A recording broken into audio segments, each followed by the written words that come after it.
5. Excellent. Hello and welcome. Coach PJ may or may not join us in a little bit. He got wrapped up in a phone call, so I thought I'd hop on here and hopefully he'll join us. But welcome. Hello.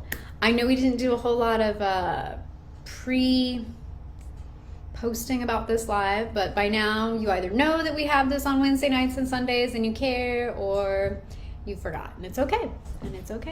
But tonight we're going to talk about shame.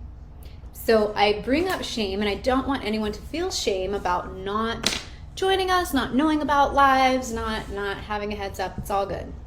We're going to talk about shame. So shame is actually it's actually the chapter in my book on shame is Coach PJ's favorite chapter. So I'm going to read a little bit and share with you tonight my content in the book about shame. And so I'll just get started there. If anyone wants to comment, share, like, subscribe, I'd appreciate it. And again, this is Coach Joy with the Inside Out Experience. And this is my restorative response system theory book. And we're looking at chapter 3, and we are talking about shame. So in talking about shame, often what happens, and I want to actually slow down and maybe not read this quite yet.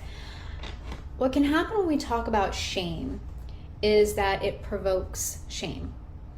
So if you find yourself, as I'm reading this book, and you're feeling kind of activated, I encourage you that every time you feel a rise of emotion or a shift within your body, recognize, one, that you're in the space with me. If you're feeling something, you're paying attention, you're being provoked, you're being moved.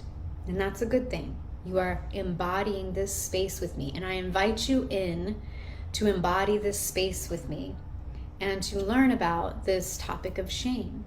And as we talk about shame, you will feel it bubble up within.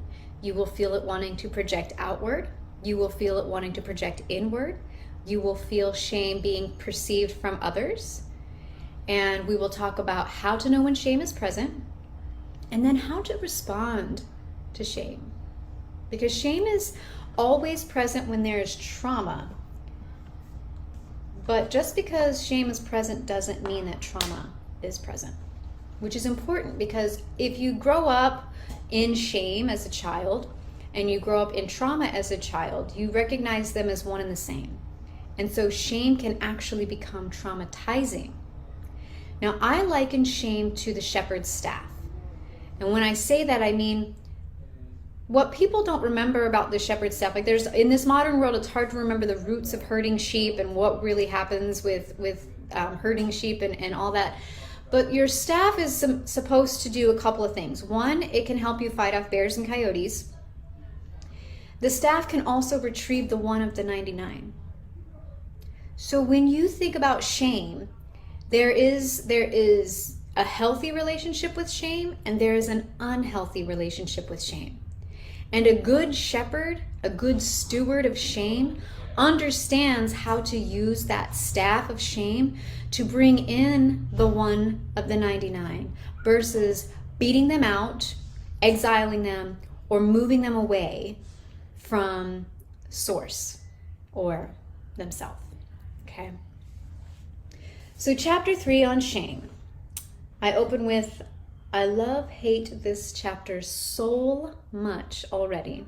For me, shame is I understand it to be a part of the soul. If you've gotten this far in the book and like me, feel trepidation around the subject of shame, I can totally appreciate that.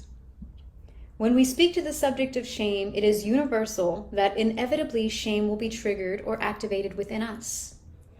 As you journey through a new way of understanding shame, it is my hope you will also begin to understand the art and practice of resourcing yourself and repairing the relationship that you have with shame. Shame is a powerful tool our brains use to keep us alive and out of danger. Shame can be both a trauma response and a restorative response. I hope to show you that shame is not something you are at the mercy of, but instead the authority of in your life. Allow yourself to deconstruct from your current and former understanding of shame. Shame is actually a response that is engaged when the fear of being seen is present. Sometimes it is also the response to the fear of being unseen. When you think of the game hide and seek, the act of hiding and being found is a play style for combating shame. I'll get into that later. For Black, Indigenous people of color, or BIPOC, there's a very real struggle with both of these fears, the being seen and being invisible, and it plays into their survival. It is deemed or defined as being a gem, good, effective, mainstream minority. Our society's systems still echo racism and privilege, or white body supremacy. They work on a collective subconscious level with shame to police BIPOC, people of color. It does not surprise me one bit that whiteness fails to see the system's origins and inner workings. When something is working for an individual, curiosity is a privilege and not necessary to survival.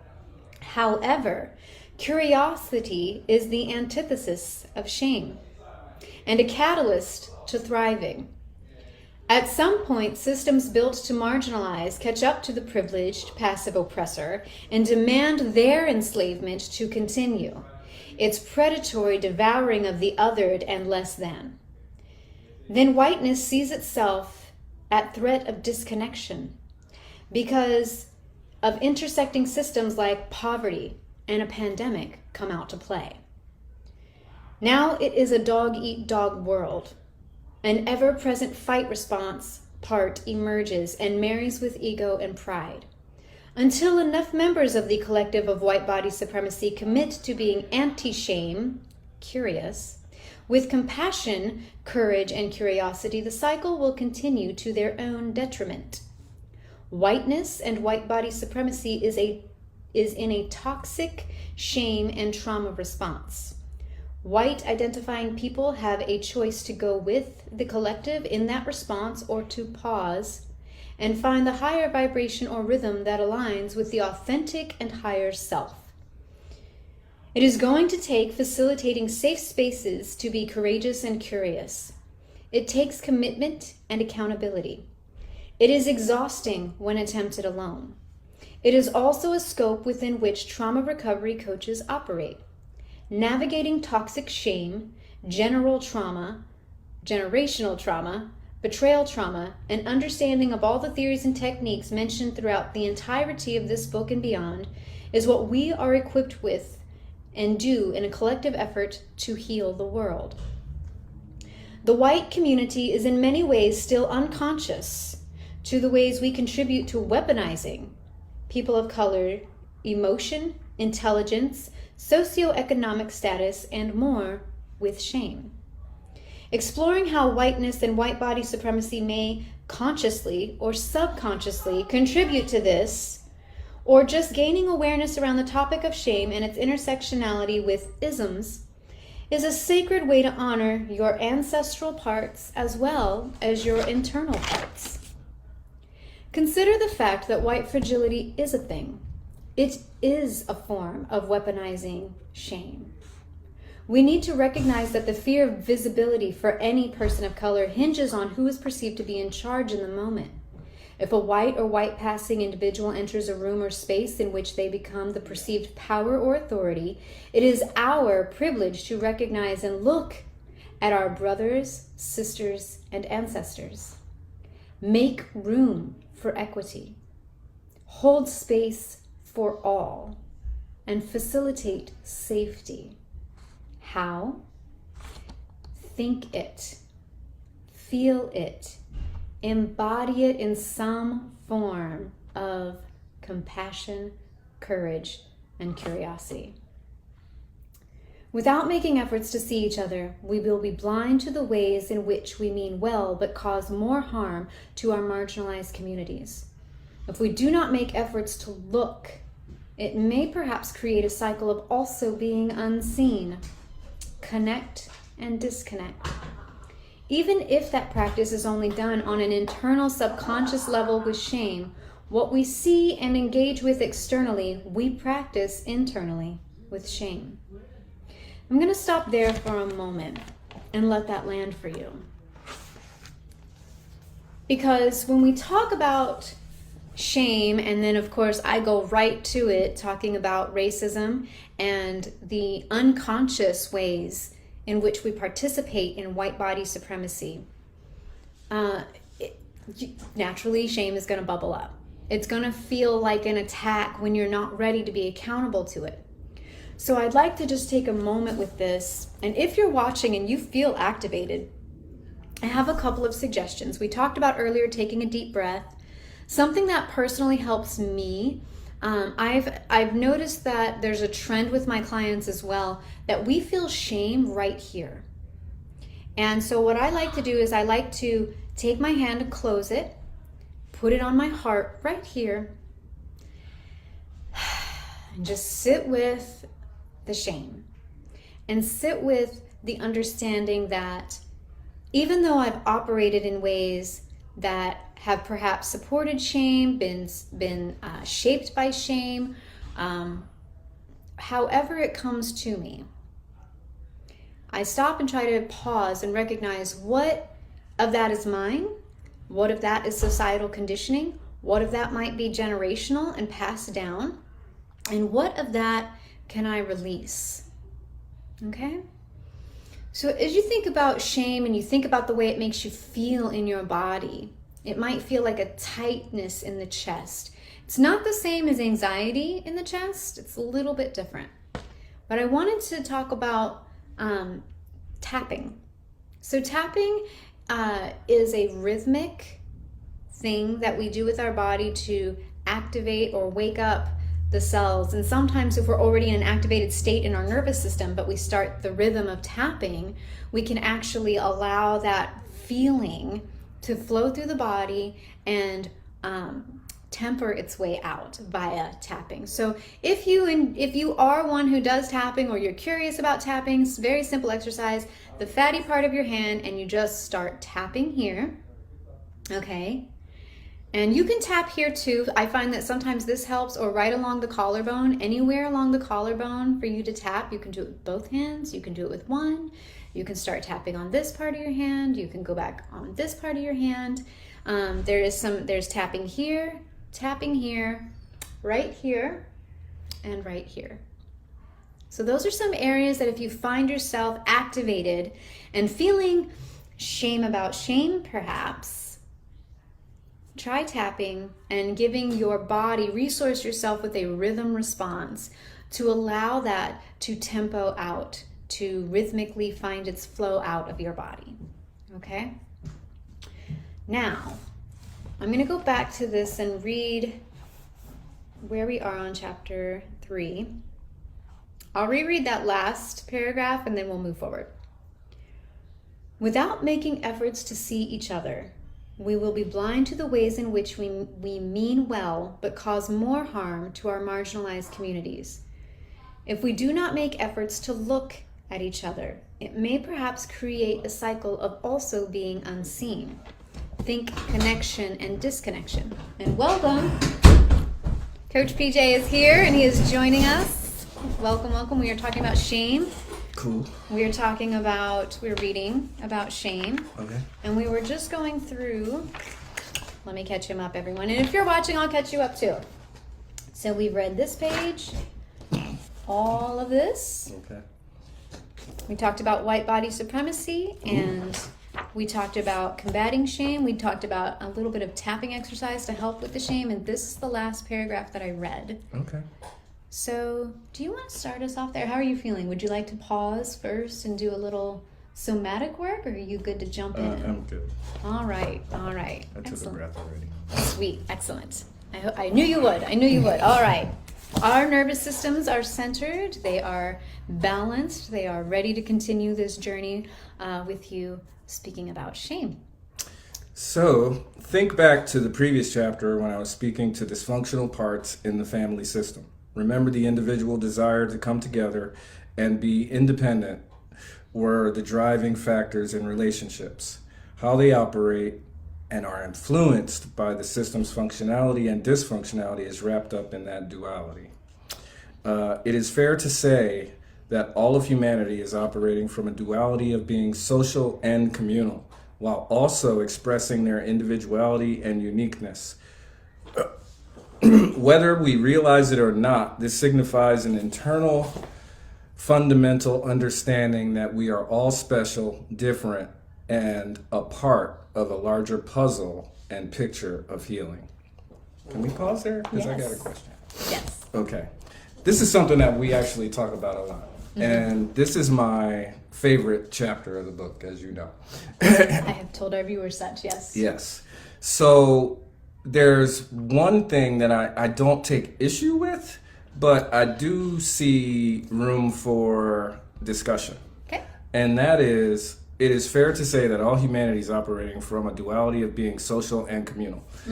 I find that to be true, while also expressing their individuality and uniqueness.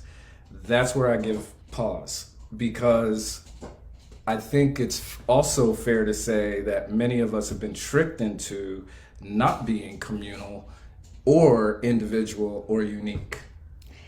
And Yes. matter of fact, when we first started our YouTube channel, our inaugural video was me talking about how there are 7.8 billion individuals in the world, okay, give or take, and we're constantly trying to copy each other. So where do we have room for that in this, or do we not want to talk about that right now? So, great question. Appreciate you asking, because this is where we go back just a little bit here. So I believe it was Dr. Bowden's theory. The driving force in relationships is the desire to come together and to be independent. So we're all in cognitive dissonance. Totally. But that desire to come together is that connection. I desire to connect, but I also desire... But we suck at it, is my point. We absolutely do. You're not wrong. Because we are conditioned to see a lot of forms of control as connection. Ooh, that part. And so I'm glad that you bring this up, because we were just talking here about that desire to what shame does is the shepherd staff. So I was likening it to the shepherd staff, and how it's really meant to separate evil but bring in the one of the 99. Right. To bring them into the fold. So if we aren't, that's that connection piece, right? We bring you into the fold. We're connection. We are one. I am because you are. That doesn't go away. Like, that exists, like alpha, omega, all of it. However, in our humanity and in our attempts to get connection, we see control happening. So think of adolescence, think of cliques. Girls with cliques, these girls are dying for connection all of the time. And what ends up happening? Boys too. They get in groups and it starts becoming a control thing, and then connection is based or balanced on control. Well, okay, we were watching a TV program last month, the one about Gwen Shamblin. Do you remember her? Okay, so Gwen Shamblin, for those of you that don't know, did something in evangelical circles called the Way Down Workshop. Okay, you may have heard of that, depending on how old you are. So in this Way Down Workshop, this woman started a church called, I can't remember the name of it. It's like Reunion Church, something like that. And at any rate, after she passed away, they did a documentary on her Way Down Workshop and her life, or what have you. And one of the stinging consistencies and testimonies from people that went there was that they were a part of this church because of the need for connection, Okay, that started out as maybe I just want to be a better fit. This is how cults are born all the time. Yes.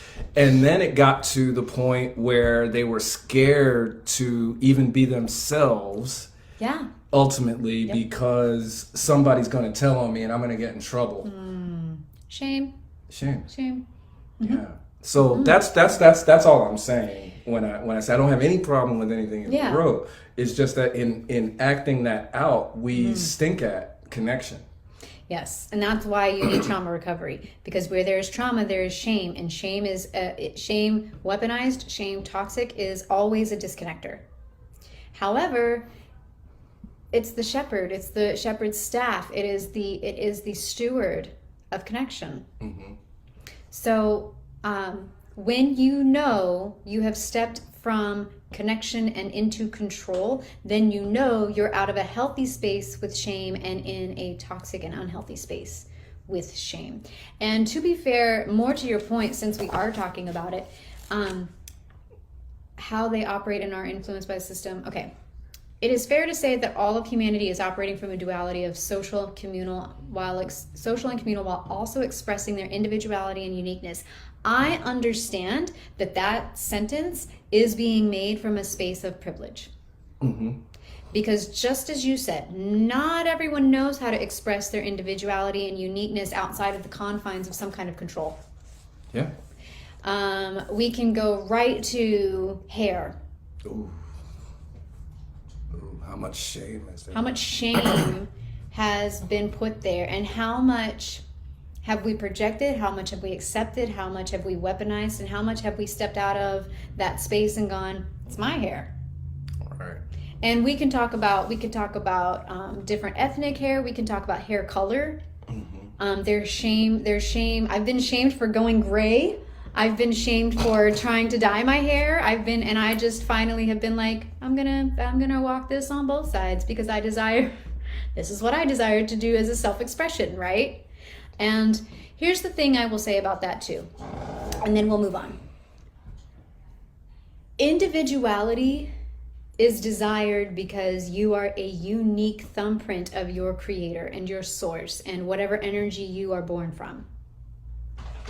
And so if you learn how to live your life in the authenticity of your individuality, truly unhinged, without control, then you've created connection. Yeah. If you really desire connection, be yourself. Be you. And everywhere you go that you're rejected just means you don't belong there. And how much have we walked that out in the last several months? There have been places we thought we belonged for years, and we were finding out we aren't connecting there anymore. And that is okay. But recognize it, because it's also shame talking to you and saying, hey, you're too big for this space. You don't fit here. Take your little puzzle piece self and move it along. Right. And do so. Because if you start fighting shame, then you're in control. And then you're in control with shame. That's a really good point, because, you use the metaphor of a puzzle. And the difference, though, between what we're used to seeing in a puzzle is all the pieces are usually very static. It's like they don't change. But as a human and a living being, we move, we morph, our edges get rounded, our edges get straighter. We're closer to a Rubik's Cube than a puzzle in that way. Yeah, I mean, it's like this floating situation where, I used to be square and now I'm a circle. Right. Or now I'm an oval, or now I'm a triangle, or whatever it is. So the puzzle pieces are in flux, This is true. This is true. Yep. Okay. So let's speak to shame's duality. Okay. Shame's duality is also connecting and disconnecting. It can work as a boundary or a stronghold. Shame can be a catalyst or a weapon. Its whole power is in our perception of it being given away. We hold the power of our shame. We permiss its presence and hierarchy in our internal and external relationships. We are planets and stars in an external and endless universe. Eternal. Oh. And endless universe. Yes, we are planets and stars in an eternal and endless universe. how we are connected and disconnected in that universe with our higher consciousness is the foundation and orientation from which we interact with our parts and also those outside of ourselves. Built on a foundation of healthy relationships in our early years of connection, imagine the type of beautiful and kind humans Earth could accommodate. Perhaps we could choose to birth and embody some form of that existence within ourselves. On that note, let's break this down from the perspective and experience of a child, and that's what I was going to go to. Interesting. Go ahead and comment on that. As far as, what would you like me to comment on? Well, what I'd like you to comment on is imagine the type of beautiful and kind humans Earth could accommodate. I mean, I say this all the time. It's like, if we were just more tolerant, for instance, as a people, as humanity, how wonderful would it be if everybody felt comfortable enough to be the puzzle piece that they are? You know, you said tolerant. I would like to change that word with capacity, right? And also curiosity, because curiosity is the anti-shame. Yeah. If you have shame and no other perspective, you're in disconnect. If you have shame and you have curiosity, that is how you walk out your relationship with shame in connection and safety. Make sense? Totally. So we're going to talk about how shame and the way it's used or not used in the early attachment style, the early developmental phases of childhood, and what their perspective of it is. So, and this is heavy because I'm gonna read this part actually. Yeah, because I was just about to say I've been. You breathe. I got this. Going through this. You breathe. I got this. Quite a bit. Okay. Child's mind. Children are born with an attachment desire. Every child across the board is born this way. Shame is experienced as a disconnection. If a child is not securely attached to a caregiver or parent in their early days, they cannot survive. They need caregivers to model and co-regulate with them. They need care, nourishment, and safety. Amongst other early survival struggles, they cannot keep their body temperature or emotional state regulated. When parents practice skin-to-skin contact, they're giving their baby's nervous system a secure attachment and connection. The desire for connection is the desire to live. A child's mind defaults to two choices in circumstances of shame and survival. 1, believe parents and caregivers are guilty of shaming them, which equals rejection, which equals disconnection, which equals death. Or 2, I am bad, which equals I am shame, which equals I am disconnection. Yeah.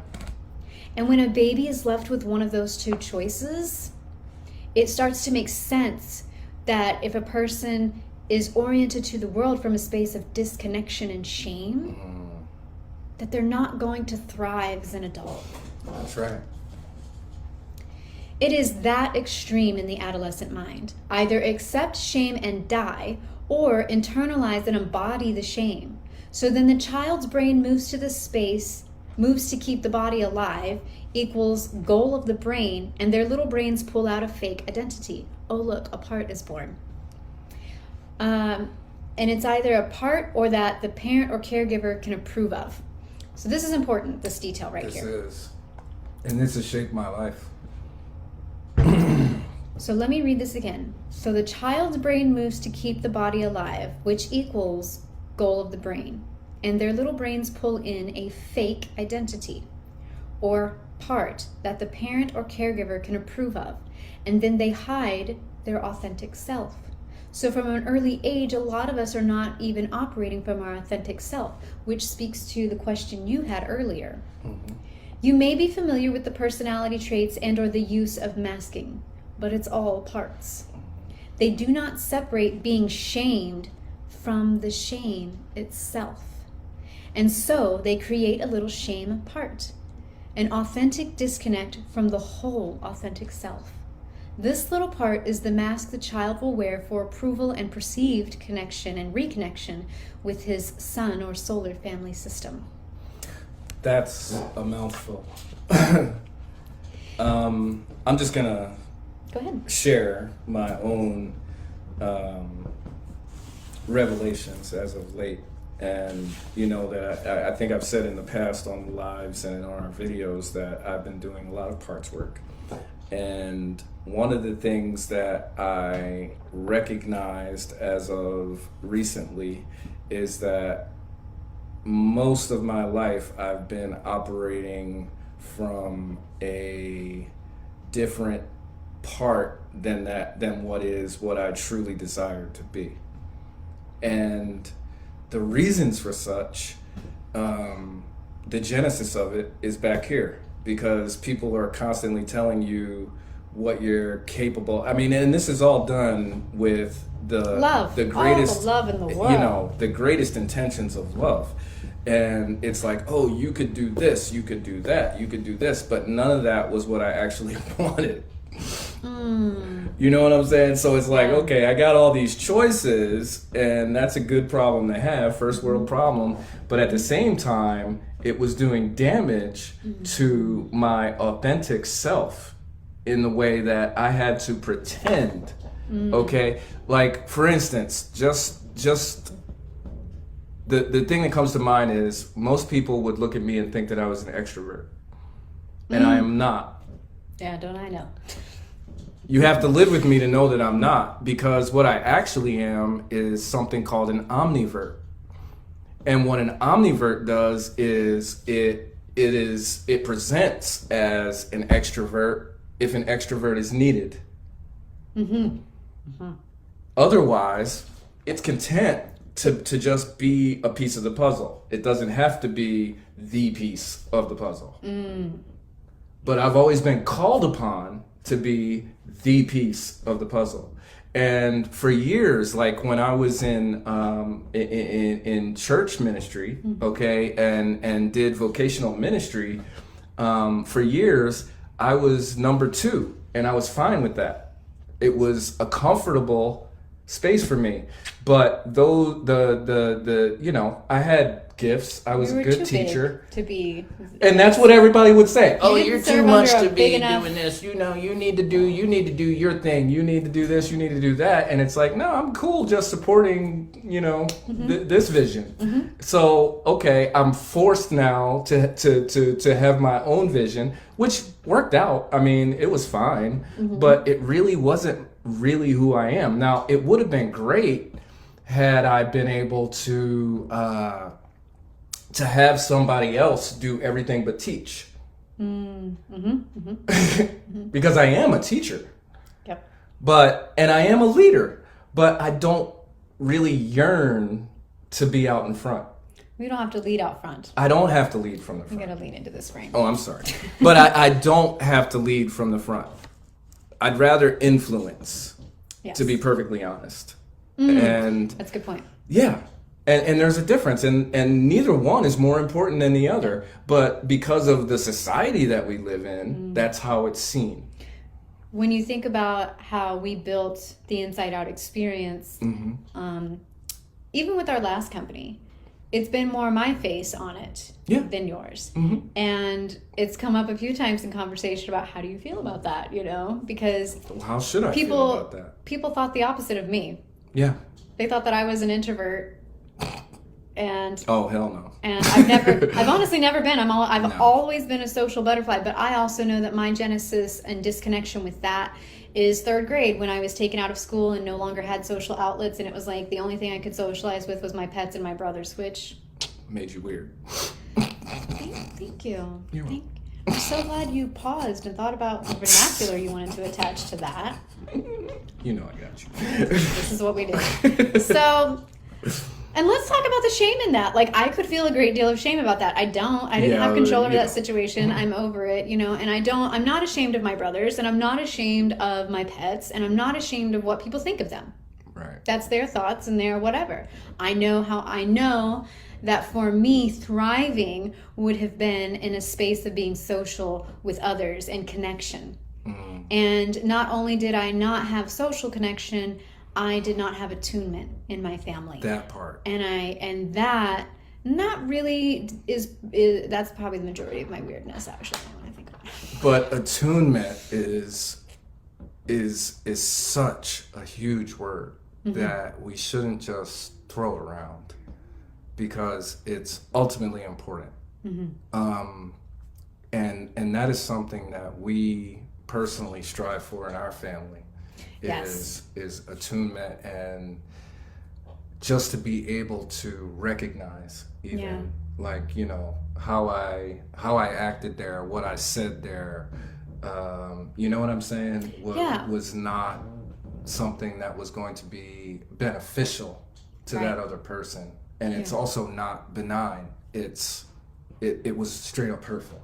And to be able to recognize that and navigate that effectively, you need to be attuned to your family.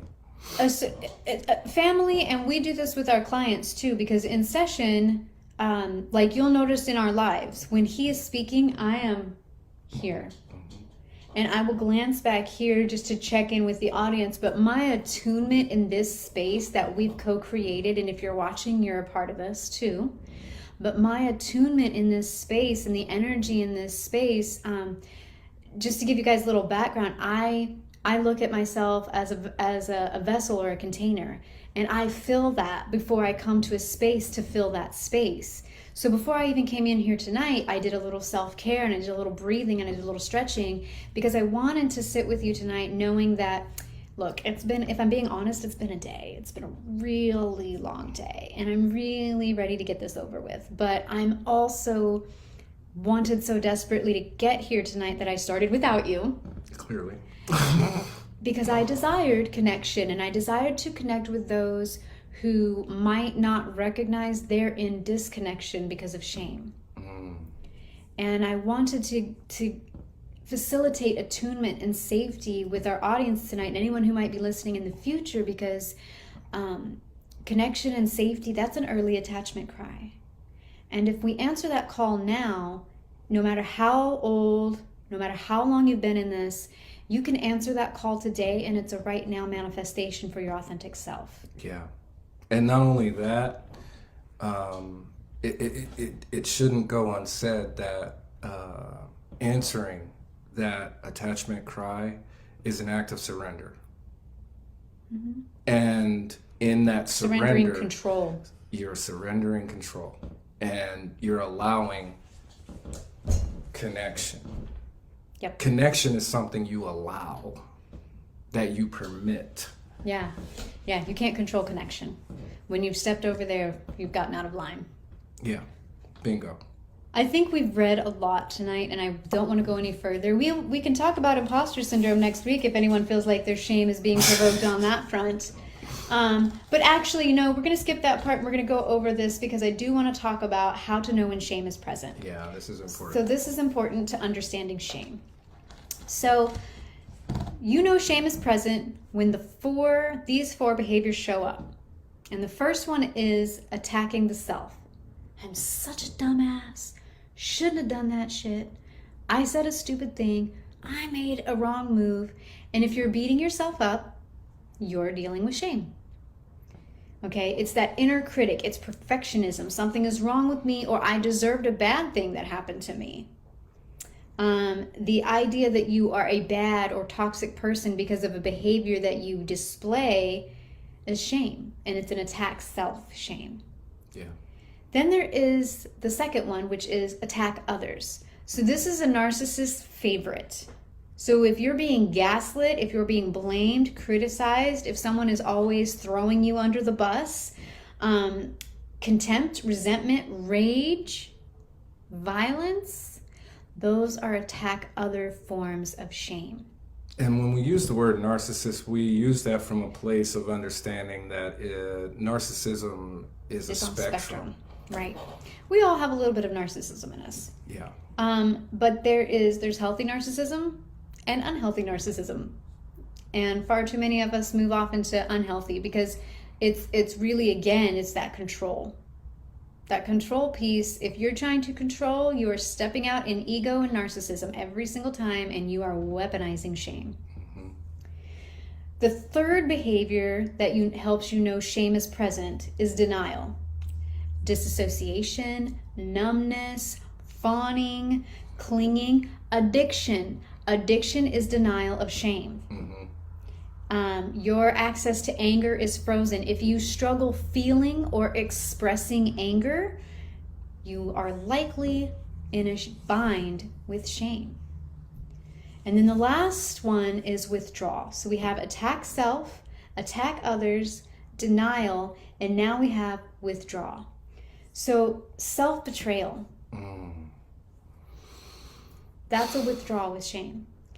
Pulling in, licking wounds, isolation, mistrust, losing faith and hope, reassessment with withdrawal. Those are all signs that you are dealing with shame or that shame is present. And we do it with our kids all of the time. Yeah. We parent with shame like we're a bunch of bullies with kids, if we're being real honest. So you have, again, denial, attack self, attack other, withdraw. And then we could get into the duality of shame, but I'm actually going to skip ahead right now and see if I can find how to respond to shame. Okay, so how do you respond to shame? The first one for denial. So if you're in denial with shame, the first thing that has to happen is... Now we're getting into rest. Yes. Recognize that shame is present. If you can't see it, if you're blind to it, if you've got shame blindness, the lack of awareness around shame, it's not gonna be helpful. Mm-hmm. If you are attacking yourself with shame, I suck at life, I shouldn't have done that, I'm a dumbass. How do we respond to that? Reframe. Okay. Maybe I'm not a full dumbass. Maybe I just had a dumbass moment. Makes all the difference. It does. It takes a lot of pressure off. I'm no longer identifying. I'm no longer identifying as shame, which is like my early attachment experience with shame. Mm-hmm. I embody shame. I must be shame, right? And now I'm saying that's not true. The rest of the story is I have shameful moments. You also have shameful moments. You have shameful moments. Believe it or not. So when you find yourself attacking yourself with shame, it's time to pause and take a step back and reframe that. Mm-hmm. Reframe it in compassion. Reframe it with curiosity. Get courageous about reframing it, not to denial. Right. But in a way that creates connection versus control. And then we have attack other. And how do we respond when we're attacking others? Responsibility. Yes. Ownership. What's yours? What is yours and what is not yours? Release what no longer serves you, and release it with people and not on people. Well, again, and I've used this example before, but I haven't had a recent experience with this type of shame that I could use as effectively as this, and that is that experience that I had at the Walmart with the transvestite and transgender, honey. I beg your pardon. The transgender lady, and how that they were projecting shame, and I had to recognize that it didn't belong to me, and try to make space for something better. And I took responsibility for that in elevating myself to the point where I was like, no, there's nothing to be ashamed of, first of all. And secondly, even if you think that people that look like me are my age or whatever the case might have been, that's not who I am. Right. So I projected back with love, kindness, connection. Courage. And the experience completely shifted because I went higher. Mm-hmm. Well, that's that piece about you were a container. Your container got hit with something that didn't belong to it. Correct. And you were like, oh, that's an indicator I need to fill up. Right. And you paused and you inspected. Literally. Is this mine? Which is that potential for attacking self. Was there a thing at all, which is combating denial? So you employed curiosity. Yes. And then you employed courage, and you filled yourself up with those things so that by the time this other vessel came back by to catch your eyes, there was reconnect. So there was a very strong and even understandable desire to withdraw, because we don't understand where this came from. This is not who I am. F you for feeling like I'm like everyone else. Like those all could have been there, right? They weren't, but yeah. They could have, and they weren't, thank goodness. But not everyone gets to be as evolved and trauma informed as you are. So, but it is such a great example of recognizing when shame is present that I'm in control. Right. I'm not in control of whether or not you project shame at me, but I am in control of making sure when I reconnect with you, that reconnection is met with, I see you. Yes. I am feeling courageous for you. I'm curious about you. And I have all of the compassion for you. And that brings us to number 4, which we just perfectly spelled out, okay? Which Reconnect. is withdrawal. Your reaction to withdrawal is to reconnect. And somehow, whether it was through telepathy, whether it was energy or whatever, I believe it was my energy, allowed this individual, this human being, this other love vessel to reconnect. I love the way that landed. Yeah, I mean, that's other how I love felt, vessel. though. It was like, look, there's room for you here. And by my energy projecting, there's room for you here, I allowed that individual to reconnect. And this is actually what that verse really means, the one that says your gifts will make room for you. When it says gifts, it's not talking about your skill set or talent. Well, it is, but it's also talking about Your gifts are your ability to attune and show compassion and curiosity and courage with others. Your gifts are your ability to connect and reconnect. Yes. To build where there has been disconnection. That is your gifts. And everyone has them. Yep. And they are within. And if you practice them on your parts inward, you will see them bubbling out. Because let's be honest, if you hadn't been in the space you've been in the last several months and years even, where you've been doing the work that you've been doing and you've been creating within yourself connection and reconnection that you didn't even recognize was disconnection, that moment could have gone different. Oh, it could have gone terribly different, and I would have been accepting of the shame. Right. And found myself withdrawing or attacking. And perhaps or possibly even attacking them. Whether just mentally or or otherwise. all the things I mentioned earlier that could have happened but didn't. And so if you are wrestling with shame, that's a good sign. It's indicative of the fact that your vessel is ready to be filled with something more than weaponization and toxicity. Yeah. And I get this question a lot. How do I start? How do I start my journey to a healthy relationship with shame? How do I start my journey in recovery from abuse and trauma? How do I get started? So here right now I'm about to give you $1 million answer. You practice on yourself courage and curiosity with all of the compassion that your fibers can possibly muster. And when you start that in here, and you start educating yourself and getting the vernacular and the psychoeducation, which our book provides as well as our services, you will find yourself in a better space to approach and understand what's really happening. Because we've seen on the world stage and we've seen in our personal lives how this interaction can get inflamed really fast when things like trauma and shame aren't addressed out the gate. So be compassionate with yourself. Face the shame and sit with the shame. Get comfortable with it, and then get curious about it.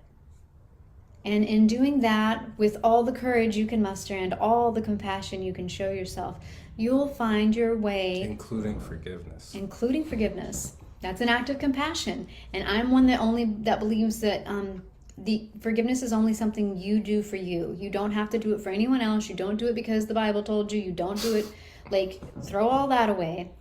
Forgiveness is the ownership, the changing of behavior, and the most compassionate, self-loving act we can give to ourselves.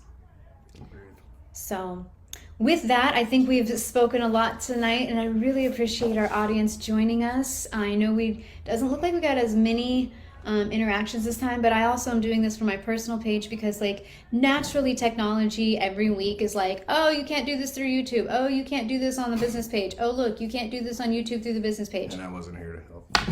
Sorry. And I wasn't about to drive myself mad. So this will get shared elsewhere. This will be shared with others. It'll be on our YouTube page. It will be. And so if you missed this, we'll share it again everywhere.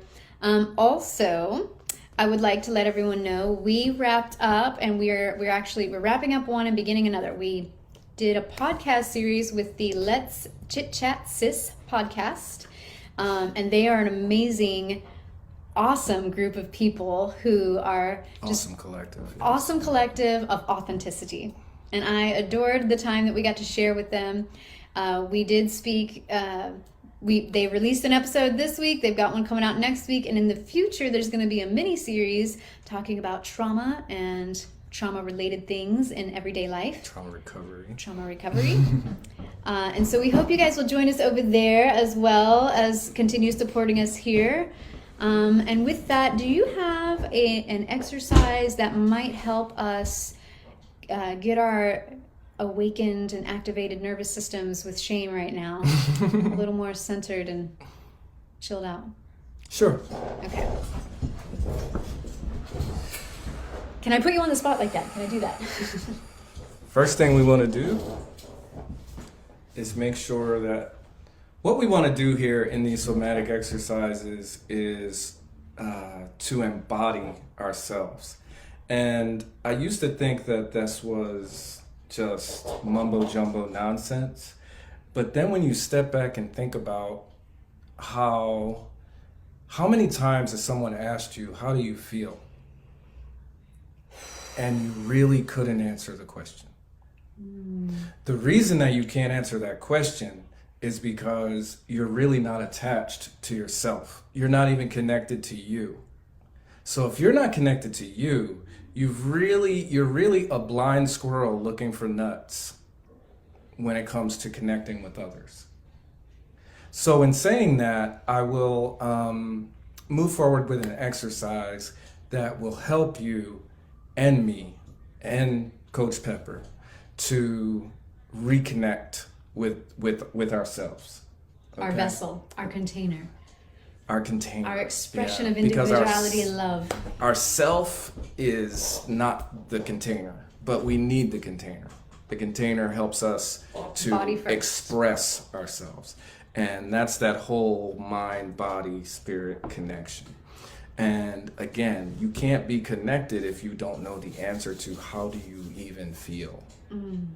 And, you know, I remember learning about this and thinking, who doesn't know how they feel? And then realizing, me. I'm not sure if I'm being honest. At any given time, someone asks me how I feel. I mean, we have the pat answer, oh, I'm good.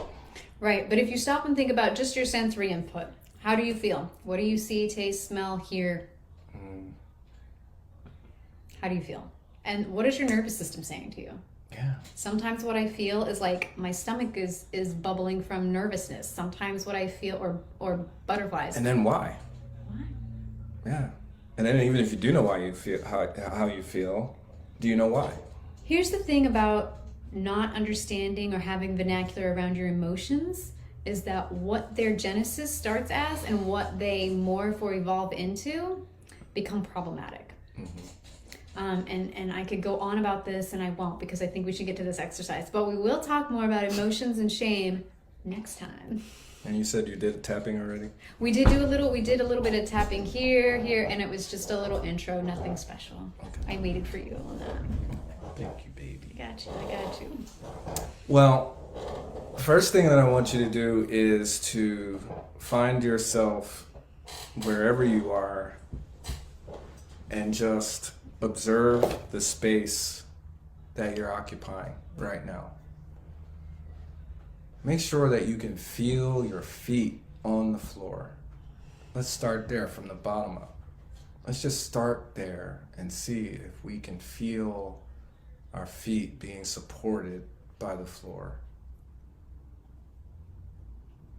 And appreciate that. That's the gift of being a corporeal human being to being a tangible living being, is we get to experience all of these sensations. So first, just appreciate that. And then just start moving up your body. We're doing a body scan right now. Can you feel your toes? Can you feel their toes? Can you sense? Maybe they want to move right now. If they want to move, honor that. And move them. If they don't, just sit there and sense them.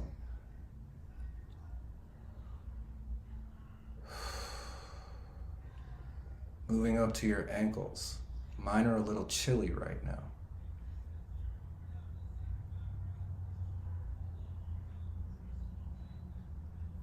Just feel your ankles. Sense them. Appreciate them. Moving up the legs to your calves. Mine have become even more relaxed since we started this exercise. I'm naming it. I'm respecting that. Moving up to your knees now. I've just put my hands on mine. And I'm noticing how the warmth of the fabric under my hands is sending sensations to my knees that I like the way that that feels. And I'm naming that.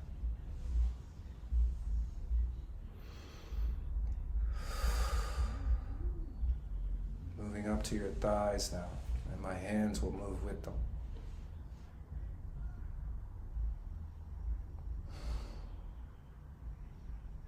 Again, I like the way that the sensation of my own hands touching my thighs feels.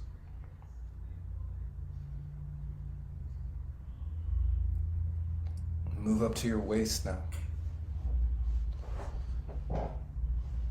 And your bottom. My bottom is being supported by this chair. And it's comfortable. The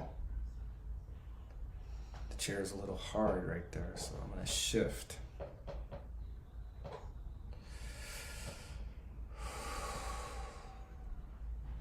Moving up to your torso.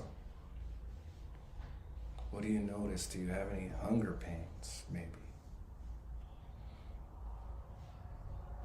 I'm also feeling a little release here now that I'm paying attention to it. There was some tightness that I'm letting go of now.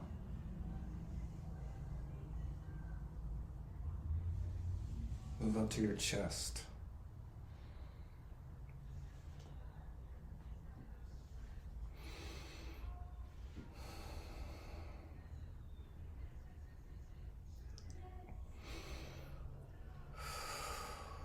Now take to your arms, the full length of them. And I'm crossing my arms, connecting the right to the left.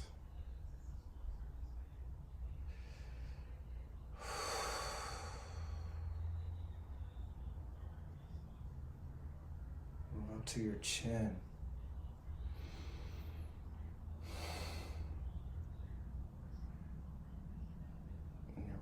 in your jaw? Are you holding any tension in your face? If so, release it, or whatever feels right to you to do with that tension.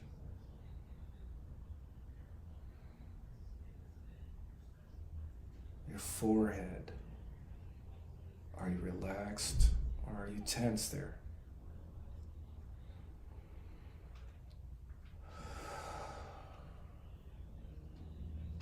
Now I want to use my eyes, and I'm just going to stare off into the distance to the horizon. I'm going to look out my window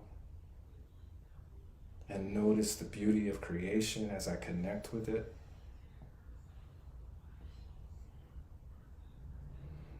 And give myself permission to surrender to the beauty of the grass and the trees that are in my vision.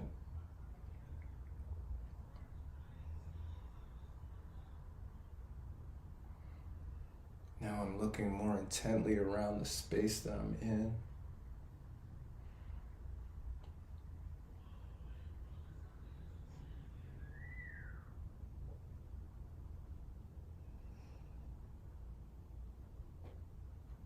Checking my exits,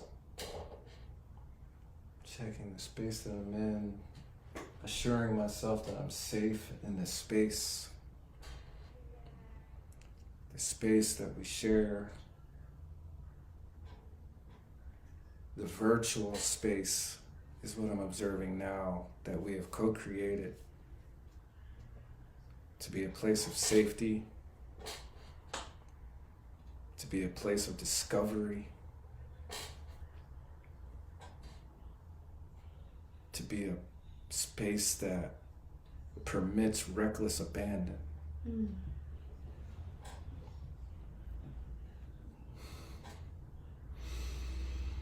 Breathe in through your nose.